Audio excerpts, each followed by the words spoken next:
অসমে তৃতীয়বারের মতো সরকার গড়েছে বিজেপি নেতৃত্বাধীন এনডিএ জোট। আর সেই সরকারের জন্য সামগুড়িতে ধরা পড়ল এক অন্য ছবি। চিত্র 1। পুরনী গুদামের প্রায় 200 বছরের পুরনো ঐতিহাসিক জামে মসজিদে একত্রিত হন মুসলিম সম্প্রদায়ের মানুষেরা। সেখানে মুখ্যমন্ত্রী ডক্টর হিমন্ত বিশ্ব শর্মার সুস্বাস্থ্য এবং দীর্ঘায়ু কামনার বিশেষ প্রার্থনা করা হয়।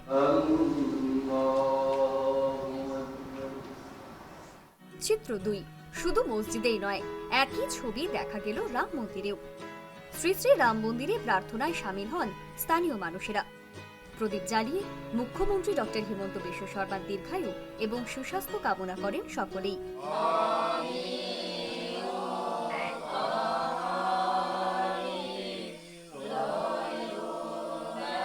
মসজিদের দোয়া, মন্দিরের প্রার্থনা, দুই ধর্মের দুই প্রার্থনা স্থল থেকেও উঠে এলো একই কামনা, অসমের উন্নয়ন।